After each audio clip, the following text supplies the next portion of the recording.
Howdy folks, and welcome to the Daily Coin. My name is Rory, and today is Thursday, April the 21st, 2016, and I have the very distinct honor and great pleasure of welcoming back to the show Mr. Keith Neumeyer, who is the founder and CEO of First Majestic, as well as chairman of First Mining Finance. Mr. Neumeyer, how are you today? And welcome to the show. Oh, very good, Rory, and I appreciate your time. We have a lot of ground to cover, so we'll just jump right in. You okay with that? Sure, that's great, Rory. Let's go. What are your thoughts on what just happened with Deutsche Bank and the revelations that have surfaced and their admission of the rigging of both silver and gold markets, and not only that, but pointing fingers and naming names? Mm-hmm. Well, I think that's the most interesting part, the fact that they're volunteering to cooperate and give out information to the investigators in the case. So I think it's very positive, and quite honestly, I think they're probably a small player in the whole thing. JP Morgan and HSBC, and they're the two biggest players in there, and Deutsche probably just said, we don't want to be involved in this. Uncle, probably just gave up and said, we'll cooperate. Well, I was just speaking with Dave Kranzler. I don't know if you're aware or not, but I have a second YouTube channel, and we did a market update, and Dave was saying that until JP Morgan and the COMEX are implicated outside of the United States, when BaFin comes after them, then we'll have an issue. Would you agree to that, or how do you see that? It's really the problem. I'm a little bit pessimistic probably about it more than maybe others. I just think the whole thing is so rigged and so controlled by the big banks. I'm just not sure, if the government will ever, be able to step in, just because of the amount of money and the amount of, the size of the people involved in the process. So I'd like to think that the whole thing can just be broken down, and there would be, some brave regulators or brave politicians that would just break it apart. But I don't know. I just have my doubts. Well, I don't like the sound of that. Yeah, no, it's when you see what we've been witnessing over the last 5 years, particularly, it's just it's a joke, right? It really is. It's comical. It's a tragedy, is what it is. It just goes to show that the United States operates without the rule of law, because if there were laws, people would be in prison right now. And yeah. Well, the laws are there. You were saying, Keith, that the laws are on the books, but they're just not enforcing the laws. That's right. When you first got on the line, you said that you were in Paris. What have you got going on in Paris right now? We're just on a road trip, just doing marketing. I was just in Switzerland. I was in Zurich at the big gold conference in Zurich. It's an annual event, and so we try to do marketing around these conferences. So I'm here in Paris meeting investors tomorrow, and then I'll be in Brussels and London next week. Very good. And what was the meeting in Zurich? You said there was a conference there, an annual conference? Yeah, there's a gold conference every year, a precious metals conference. Tell me about what's going on with First Mining Finance, because I know that you guys have been acquiring several new properties over the course of the past year, and it seems like that you guys are ready to move forward with some other new acquisitions, or what's going on with that? Well, look, I took the company public on for the purpose of buying assets up on the cheap, and we bought five companies last year, or the last, well, at least over the last 12 months. Pardon me,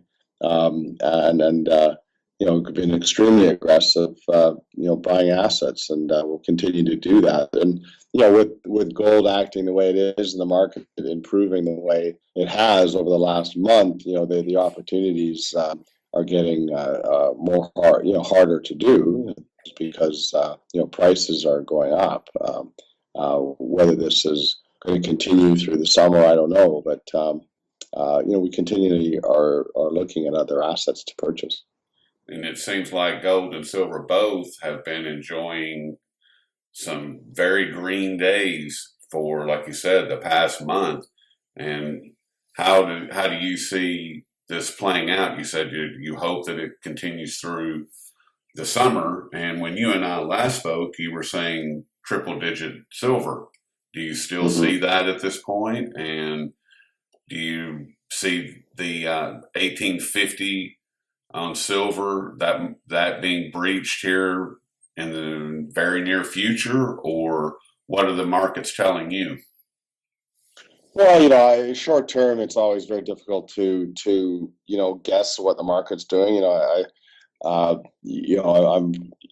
reason why I put together First Mining Finance is because I believe in gold and I believe in silver. That's why I run a silver company. So, I think that gold is going a lot higher, and I think silver is going a lot higher. But I'm a long-term investor, and whether it happens tomorrow or a year from now or 5 years from now, I don't really care. It's just I'm building in both cases long businesses that will survive downturns and prosper in upturns. So the longer the market stays sideways or negative, the more assets I'll be able to buy, and if the metals continue going the way they are, the window may close, and there won't be any additional opportunities available for me to continue acquiring assets. And then if that's the case, well, so be it.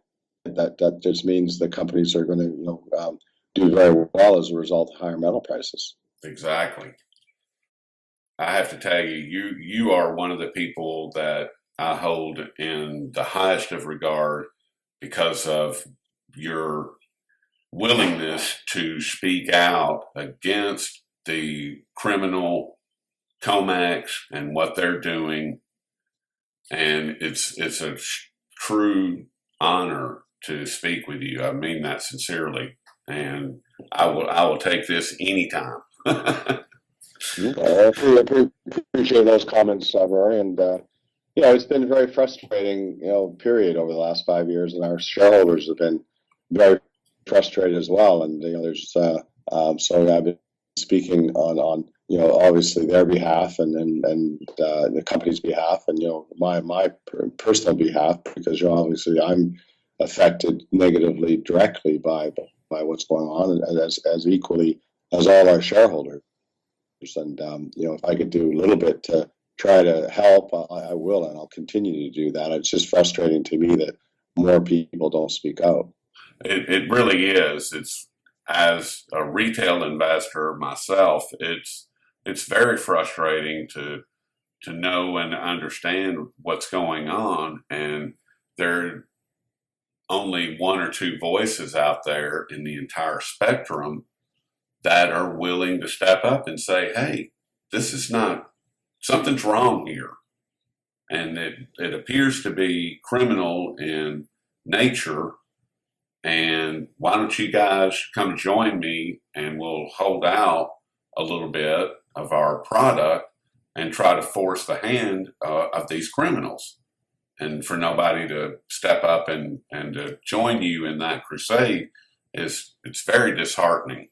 I mean, I know that Eric Sprott, the admiral, he's been very outspoken as well, and I know or I believe you guys are working together on some projects, and I'm grateful for him as well, and everything that he does.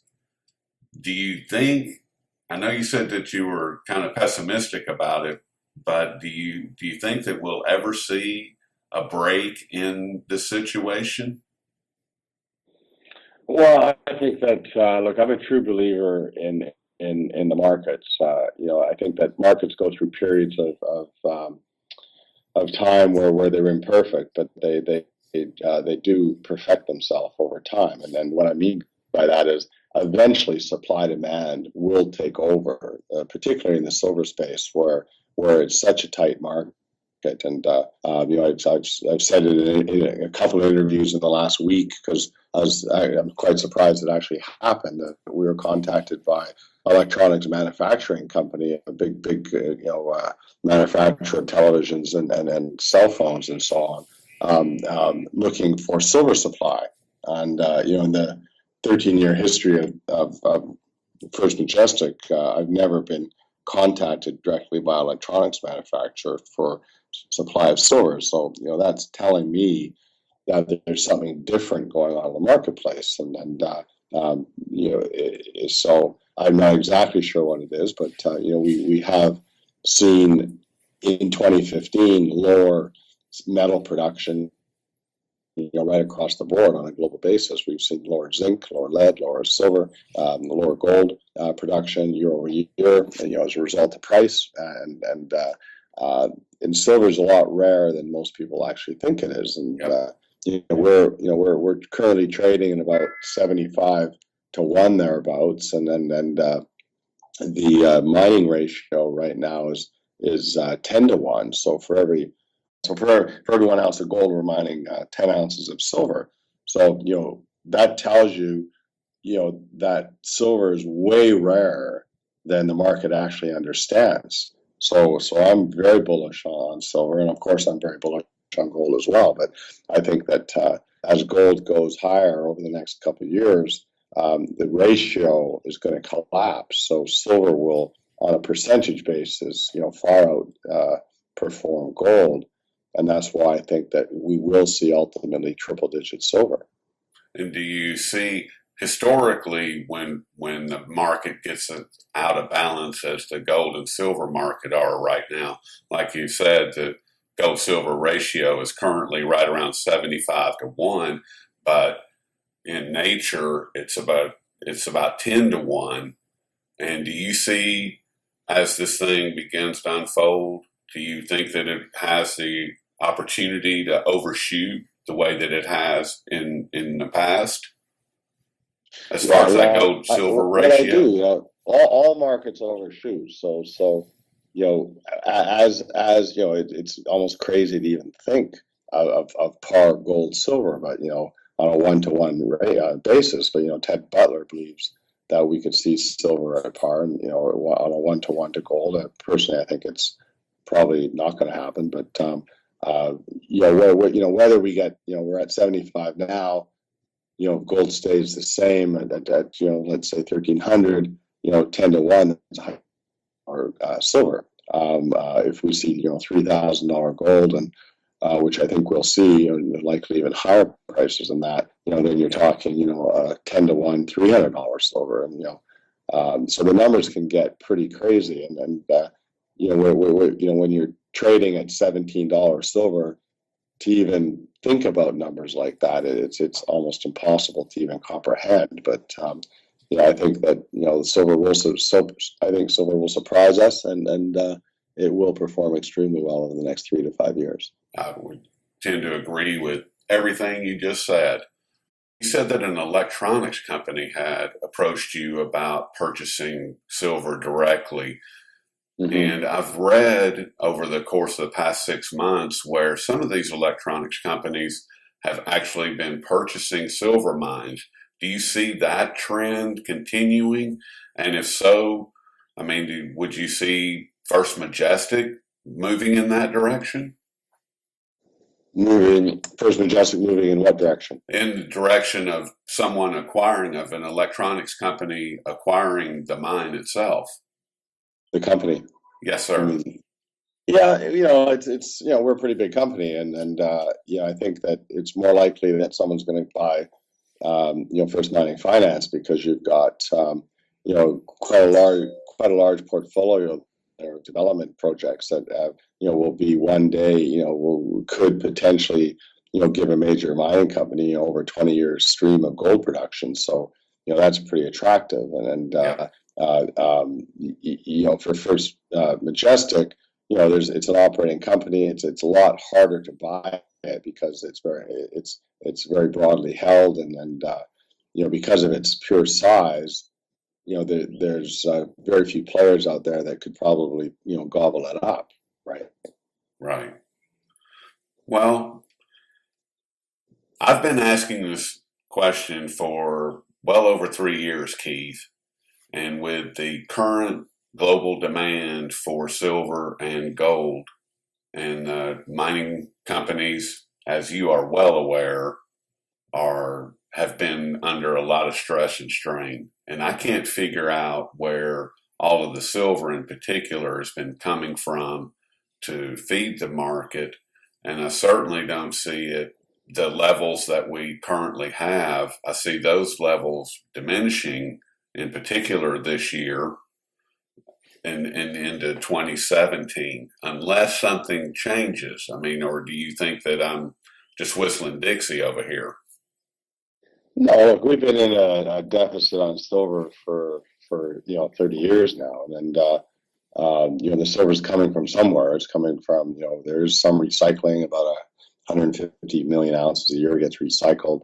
That's down substantially from its peak. Back in 2011, it was almost twice that number. When silver was over $40, and at these prices, it just doesn't really pay to recycle. But the film in hospitals and so on, the X-rays and so on and so forth. That's where a lot of the recycling comes from. But and that'll always be there. But if you look at just the supply demand, the 2015 numbers aren't out yet. They're just starting to come out now. So we've been seeing little tidbits of information. So just if you look around, let's say for Mexico, for example, the silver production was down approximately 6% year over year. It looks like Australia was down about 14%. Looked like the United States was down as well. So anyways, there was, we don't know what the number is yet, but the 2014 mine supply was around 800 million ounces. 2015, we think it's less than that. Probably somewhere around 750 million ounces. But as I said, we haven't seen the official numbers yet. On the demand side, we're about 1.1 billion to 1.15 billion. So there's a deficit there of somewhere around 300 to 350 million ounces on an annual basis, and that's a lot of silver. And that is. It's coming from private hoards. It's coming from recycling. It's coming from wherever but the above ground supplies are diminishing quite rapidly. So if you go back to the mid 80s, there was about 5 billion ounces of silver countable in commercial bars on the surface of the earth, and today it's about 1 billion. So this 4 billion ounces of silver has just disappeared into commercial applications, and it's sitting in televisions and computers and electrical systems and automobiles and refrigerators and windows and mirrors and all the different things that it gets silver used up in, solar panels and everything else. And and this stuff doesn't get recycled, so it basically just sits there or gets thrown into the waste dumps and never to be seen again. So at that level, we really don't have that many years left of silver before you get into a very, very critical supply problem. That's what I'm seeing, and that's what has me more excited than anything, because I think that will be a driving force for higher prices on silver. I mean, if you can't get it, if it's not available, well, I'm not saying that it won't be available, but if the supplies are greatly diminished, nature says, or the laws of economics say, that the prices have to go higher in order for it to come back into the market. Mm-hmm. And What are you doing right now, Keith? I know that you're a big investor in your own companies, and are you still acquiring more First Majestic and more First Mining, or what's going on with that? Yeah, I haven't bought any stock recently. I bought some First Majestic at the end of the last year, and I've been buying First Mining, all the way up until really about, I think, February-ish, I think it was. But the stock has done, well, as I expected it was going to, and Hmm. I think it's going to go a lot higher. But I haven't bought any for the last little while. But it's something I'm always wanting to increase my position and I will continually do that over time. And it's just interesting stat. In the case of First Majestic, for example, I put that company together back in 2002, and so we're just entering our 14th year, and my share position has gone up every year for 14 years, and I've never my share position has never gone backwards. So it's an interesting stat, and then for First Mining, it's hopefully that's the same, and hopefully the company doesn't get bought out from underneath me too quickly before I can hopefully buy some more stock. I hope so, because you're a good man and you deserve the profits. I mean, the First Mining finance, that is a business model. Last time you and I spoke, I love that model. I think it is I think it's just genius. I really do. I mean that sincerely. I think that it's just a great idea. Both of these Oh, companies are traded on the stock market, right?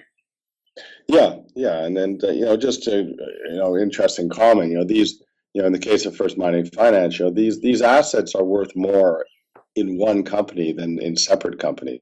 And if you look at the five companies we bought over the last 12 months, they obviously we're all very distressed companies, because of what's gone on in the markets over the last several years, and very difficult to finance these juniors. But and as single asset companies, these single asset companies are hard to finance, and because it's hard to get the big money into them. You're always relying on small investors and or high net worth investors. You don't attract, generally speaking, the big institutional money. But when you put these assets together in one portfolio, that is exactly what we're doing.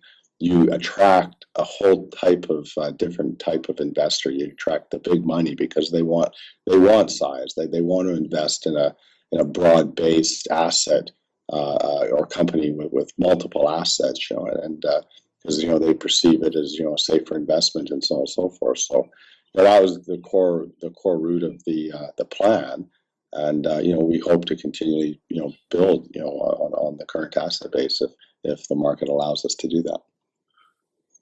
So if I understand correctly, if I invest in First Mining Finance by making that single investment, all of a sudden I'm exposed to five different mining companies, Well, yeah, 20 actually 25 projects. 25 So projects. That's even better. yeah, So it's like because a we little bought mini we Huey. yeah, we bought five companies, but I merged together three private companies to take it public back a year ago. So we started with a whole group of projects already, and then the ones we bought on top of that. So we've got a total of now 25 projects with just north of 9 million ounces of gold in the ground. So we've got quite a lot of gold. 9 million ounces of gold is a lot of gold. So if I were to go out as a small investor and I bought me 100 shares of First Mining Finance, then all of a sudden I have exposure to 25 different companies, right? Yeah, basically, yeah, Wow. projects, yeah. I mean that's wow. Okay.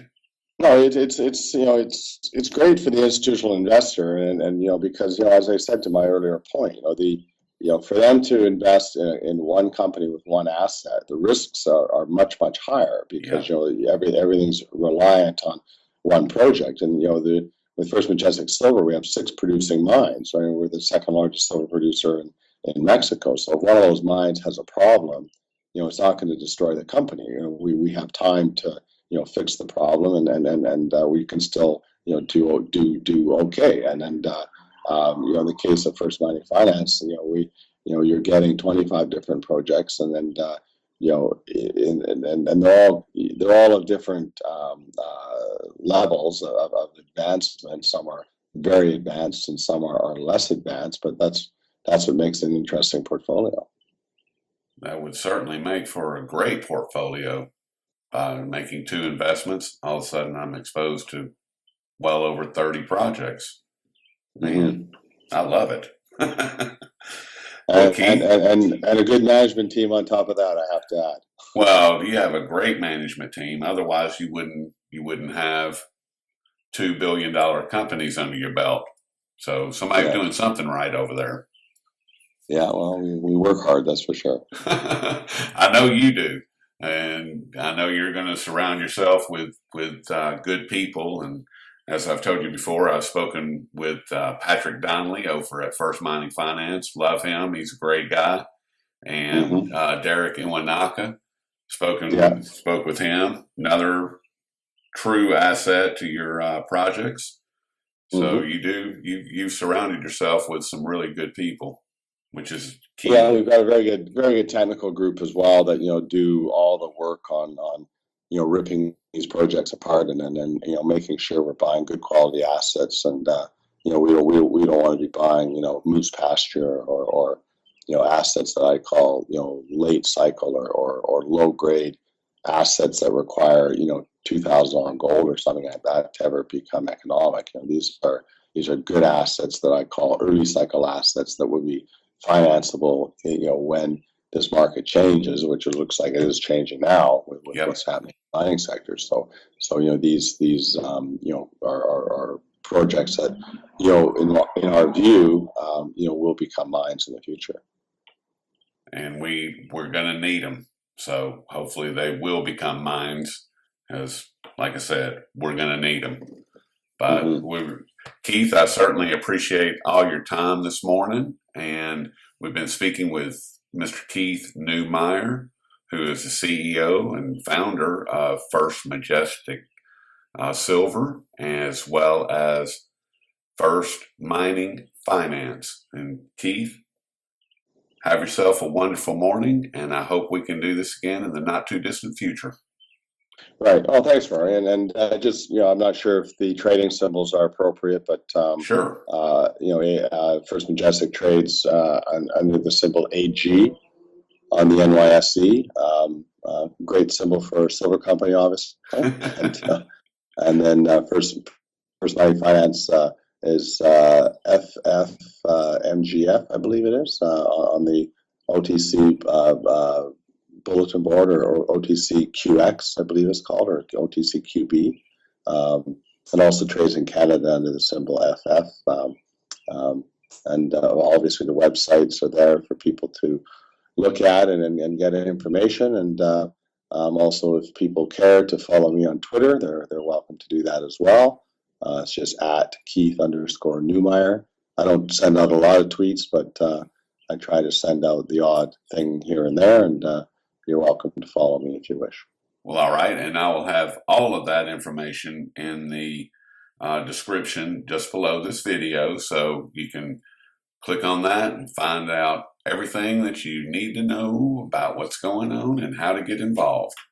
Okay, well, that's perfect. Thanks, Rory. All right, Keith, and once again, I appreciate all your time this morning. Okay, and you too. Good talking. Same here.